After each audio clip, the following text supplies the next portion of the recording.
जी राधे राधे। जी। मैं गोविंद संगई कलकत्ता से आया हूँ। मेरे पापा मुझे अनाथ आश्रम डाला है। क्यों? बोलते हैं कि तुम मेरी ज़िंदगी का कांटा है, क्या करना चाहिए, और मैं अलग रहता हूँ। तो आपकी माँ कहाँ है? मम्मी और पापा का डिवोर्स हो गया है। तो माँ के साथ में नहीं रहते आप? मेरी बहन है, वो मम्मी के साथ रहती है। तो आपकी माँ आपको स्वीकार नहीं करती? क्यों? दोनों ही नहीं। बोलते हैं कि मेरे पास पैसा नहीं है तेरे को रखने के लिए, मैं अपनी तेरी सिस्टर को रख सकती हूँ। तो आपकी माँ अब किसके साथ है? उनका दूसरा विवाह हो गया कि नहीं? नहीं, वो उनका विवाह नहीं हुआ है दूसरा। और पिताजी का? पिताजी का भी नहीं। तो पिताजी के साथ कौन है फिर? अकेले रहते हैं। माँ भी अकेली, पिता भी अकेले, और आप भी अकेले। आपको अनाथ आश्रम में छोड़ दिया, कब छोड़ा? तब आप कितने साल के थे? अभी 2 महीने पहले ही छोड़ा। 2 महीने पहले आपको अनाथ आश्रम में छोड़ दिया। तब तक 2 महीने पहले तक किसके साथ थे? मैं अनाथ आश्रम में ही था।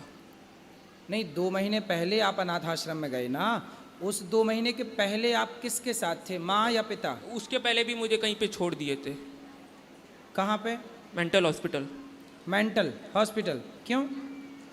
वही बोलते हैं कि ज़िंदगी का काटा हूँ, तो छोड़ दिया। फिर वहाँ से बाबा है, ये मेरे ये कौन है? बाबा है। तो ये लाए मेरे को वहाँ से, दोनों जगह तो से। आपकी पढ़ाई वगैरह? वो छूट गई इस चक्कर में, फैमिली तो प्रॉब्लम। कहाँ तक पढ़े? 9 तक। 9th, उसके बाद छूट गई। तो अभी आपके माँ भी अलग रहती हैं, पिता भी, तो दोनों मिलके नहीं रह सकते हैं? क्यों? प्रॉब्लम है कि मेंटेनेंस का केस चल रहा है। तो माँ की तरफ से केस चल रहा है कि पिताजी की तरफ से? मम्मी की तरफ से। मतलब माँ ही नहीं चाहती आपके पिताजी के संग रहना? और पापा का भी स्वभाव थोड़ा ख़राब है। पापा का स्वभाव खराब है। अब बताओ, पति पत्नी की लड़ाई में बच्चे की ज़िंदगी खराब हो रही है कि नहीं? कौन सी समझदारी है, कौन सी कॉलेज स्कूल में आजकल लोग पढ़ रहे हैं, और क्या पढ़ रहे हैं, पढ़ के क्या बनेंगे ये स्वयं, क्या बनाएंगे बच्चों को, और क्या बनाएंगे देश को? सोचिए, पति पत्नी दोनों प्रेम से रह नहीं सकते कि प्रेम से रहें तो घर का माहौल अच्छा हो और बच्चों का भविष्य संवरे। तो बहन आपकी पढ़ लिख रही है ना ठीक ठीक? हाँ, बहन पढ़ रही है, बट पैसे की कोई कमी नहीं है, पर शांति नहीं है, इसलिए अलग है। तो आपकी माँ और आपके पिताजी को समझाओ, आपके दोनों प्रेम से रहो। 5 साल से अलग है। हैं? 5 साल। कोई बात नहीं, 5 साल से अलग है तो क्या हम हुआ? लोग ने समझाने की कोशिश रहना की। चाहें तो वो साथ में रह सकते हैं। नहीं, हम लोग ने समझाने की कोशिश की थी, तो पापा ने धमकी दिया बाबा को कि अगर आप कलकत्ता आए, अभी जो मुझे वहाँ से लेके आए यहाँ पे, मैं जयपुर में ही था, तो वो बोलते कि खून कर देंगे बाबा का, मार डालेंगे। तो आपकी माँ क्या चाहती हैं पिताजी से आपके? जो चाहती थी वो पापा ने बेच दिया। बेच दिया? स्त्री धन। स्त्री धन? क्या? बाबा ने गोल्ड चढ़ाया था मैरिज में, हाँ। तो वो बेच दिया। तो माँ को पैसा चाहिए था? पैसा नहीं चाहिए थी, वो उनकी मतलब मेरी बहन के मैरिज में काम आता। और पापा को क्या दिक्कत थी माँ से? दिक्कत कुछ नहीं थी, मम्मी के एक हैंड नहीं है। एक हाथ नहीं है? हाँ, अंगुलियाँ छोटी है। उंगलियाँ? तो उनको प्रॉब्लम ये था कि ये अपनी मम्मी से क्यों बात करती है, अपने पिताजी से क्यों बात करती है, अपनी भाइयों से क्यों बात करती है, ये सब दिक्कत थी। मारते थे। तो आपकी माँ वो अपनी माँ से बात करती रहती थी? देखो, हर जगह लड़की की माँ ही जिम्मेदार है। देख लो, लड़की की माँ, देखो बातें करना, जब पति मना कर रहा है कि बातें ना करो तो ना करो भैया, अपना घर बचाओ। अब किया तो लो, बच्चे अनाथ हो गए। ये कौन सी समझदारी है? और वो आपकी नानी, आपने अपनी नानी को नहीं समझाया कि नानी आप काहे बात करती हो हमारी माँ से? मैं बोला पर उनने कुछ सुना ही नहीं, और उस समय मैं छोटा भी था थोड़ा। मतलब कुल मिला के आपकी नानी ने आपका घर बिगाड़ दिया, ये बात सही है कि गलत है? सही है। उनने सबसे ही लड़के रखा है, मतलब बहुत बड़ी फैमिली हम लोग की, सबसे डिस्प्यूट है। नानी ने? नानी का भी और पापा का। मम्मी का नहीं है, मम्मी तो रहती है अपनी फैमिली के साथ। ठीक है, चलो भगवान से हम यही प्रार्थना करेंगे कि आपके परिवार में सब अच्छा हो, माँ बाप एक रहें और आप पढ़ाई लिखाई करें आगे की। भगवान सुखी रखे। कोई सवाल हो तो बताओ मेरे लायक। यही सवाल थे। बस यही प्रार्थना कर सकते हैं, आप ले आओ तो हम समझाएं उनको।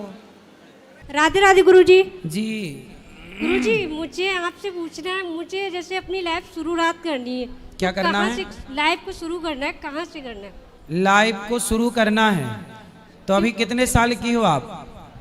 20 की हो गई हूँ। तो आपकी लाइफ तो 20 साल पहले ही से शुरू है, नहीं गुरुजी, चली जा रही है। गुरुजी मैं आश्रम में रहती थी, वो आश्रम बंद हो गया है।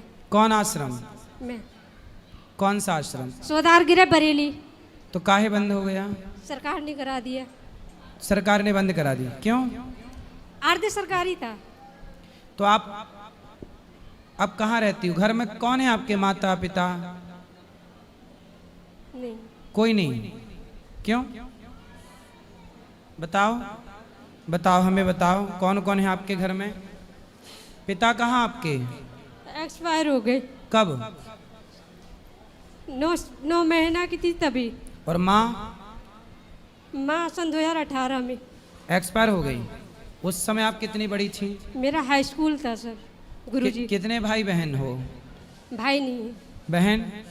6 बहनें हैं। आप 6 बहन हो, तो 6 बहन कहाँ है पूरी? सबकी शादी हो गई। तो आपने क्यों नहीं की शादी? मैं छोटी थी तो आश्रम चली गई थी। तो आपकी 6-5 बहनों को मिलके आपका ख्याल रखना चाहिए था। वो उनको। लोग पूछते नहीं है। आपकी बहनें आपको नहीं पूछती? नहीं, क्यों? पता नहीं। बहनों का कर्तव्य है कि वो आपका ख्याल रखें, आपका शादी ब्याह करें। कैसी बहनें हैं बताओ? इंसानियत मतलब हर जगह से मरती सी दिखाई पड़ रही है। बताओ, कोई किसी के लिए खड़ा ही नहीं होना चाहता आज के युग में।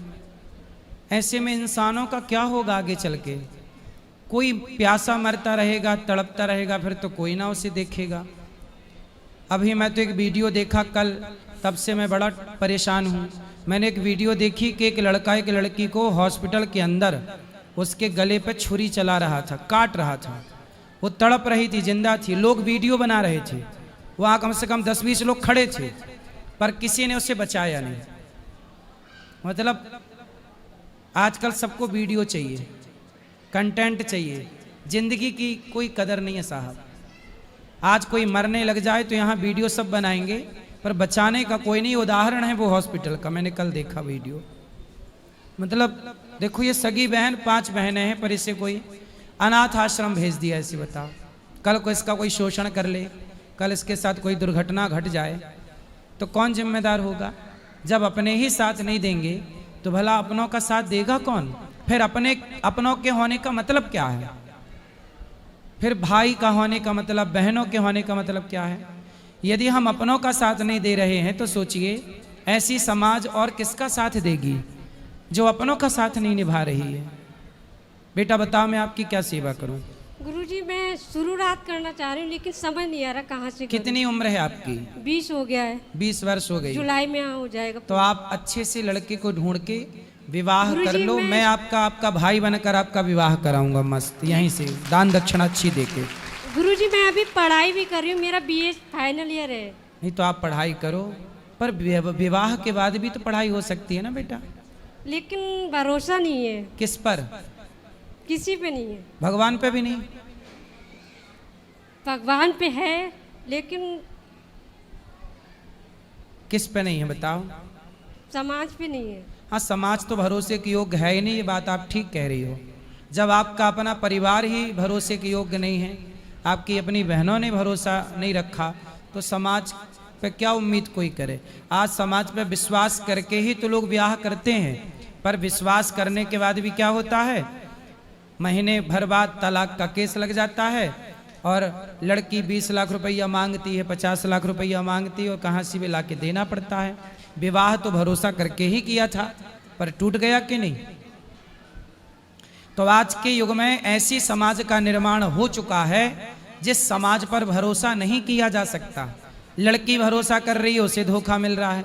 लड़के भरोसा कर रहे हैं, उसे धोखा मिल रहा है। अब समाज को डर लग रहा है कि भैया भरोसा किस पर करें। सोचिए कितना खतरनाक समय आके आपके सामने खड़ा है कि अब आप अपने सगे भाई पे भरोसा नहीं कर सकते, आप अपनी माँ पे भरोसा नहीं कर सकते।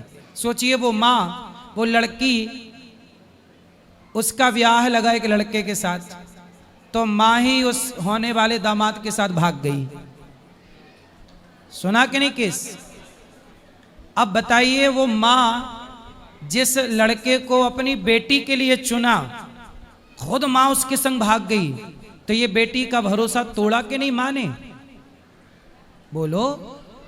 बात भागने की नहीं है साहब, बात इस धरती से भरोसे के उठने की है कि अब भरोसा ना माँ पे, ना पिता पे, ना बहन पे, ना भाई पे, अब भरोसा मैं कहता हूं केवल एक पे। जगत भरोसा तोड़ देगा बेटा, पर जगन्नाथ भरोसा नहीं तोड़ेंगे।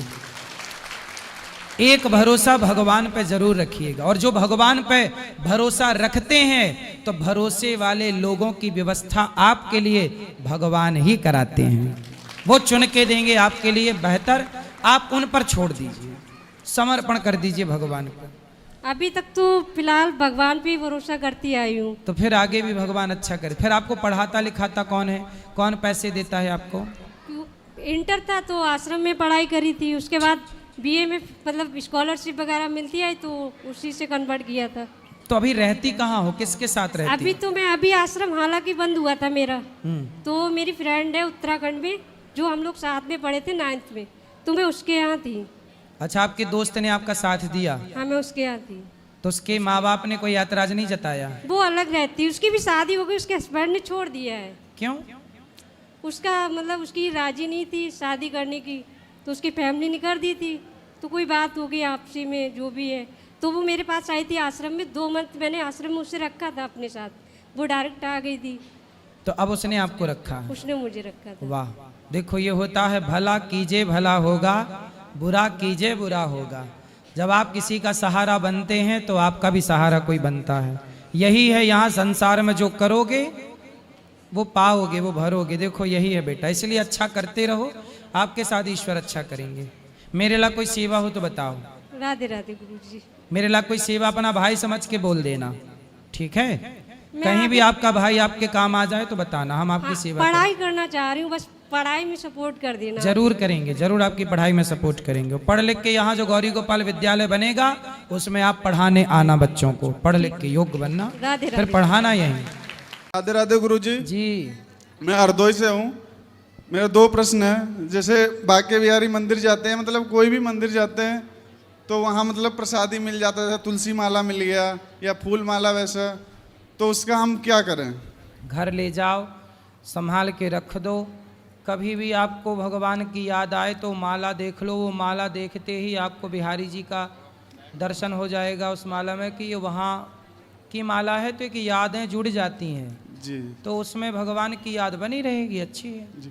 मैं हर महीने आता हूँ वृंदावन, तो मतलब जो गांव के लोग हैं या रिश्तेदार हैं, मतलब बोल देते हैं कुछ ना कुछ लाने के लिए, जैसे मैं ज़्यादातर लड्डू गोपाल के लिए बोलते हैं, तो मैं मतलब दे देता हूँ लड्डू गोपाल ले जाके। तो बाई चांस वो पूजा ना करे या मतलब सही से, तो हमको तो दोष नहीं लगेगा? आपका दोष नहीं, आपसे मांगा आपने, आप तो पुण्य कर रहे हैं। अच्छा। और तीसरा सवाल है गुरुजी, जैसे हम लोगों में शादी होता है तो जो गेट पे आते बहू लड़का, तो उसके बाद में मतलब बलि लगती है। किसकी? भेड़, मतलब बकरा नहीं, उसकी भेड़ लगती है। जैसे या तो कान काट के चढ़ा दो या सिर काटो, तो हम लोग क्या करते हैं, मतलब कान मतलब काट के और ब्लड उसका लेके पैर में लगा के जब अंदर जाते हैं। अगर इस प्रथा को मतलब हम हटाना चाहें तो भेड़ को ना आप लोग नहीं मारते, कान को काट के कर लेते हैं कार्य, जी। तब तो सही है। मगर उसको बाद में मतलब लोग बोलते हैं कि ये प्रसाद हो गया, इसको मतलब फिर बाद में उसको काट भी देते हैं, ऐसा नहीं? मतलब नहीं काटते ना तो फिर गलत है, काहे हत्या करना किसी की? जी, उसको काट। हमारे यहाँ सबसे उत्तम है नारियल तोड़ना। जी। नारियल तोड़ना भी एक बलि है जी। इसलिए जैसे हम जैसे कान काट के वो कर लेते हैं, उसके बाद में हम किसी को दे दें, उसके बाद उसे छोड़ दो। नहीं छोड़ देंगे तो उसको कुत्ते मार देंगे। अगर जैसे किसी को दे दें, वो अपना काट के कुछ करे या ना करे, वो हम पे तो दोष नहीं लगेगा? भाई उसे क्यों किसी को दो, मतलब जिसका था उसी को दे दो भैया, तुम संभालो, सेवा करो इसकी। नहीं, वो नहीं ले जाता गुरुजी। क्यों? हम लोग मतलब दूर से खरीद के लाते हैं ना। तो फिर आप लोग उसको पाल लिया करो। तो पाल के भी मतलब उसको कब तक पालेंगे? जब तक वो जिएगा। अच्छा। हाँ, और गुरुजी मेरी माता जी आपको बहुत प्यार करती हैं और टीवी पे भी देखती हैं, उसको प्लीज राधे राधे बोल दीजिएगा। बिल्कुल, राधे राधे। ओके, राधे राधे गुरुजी। खुश रहिए।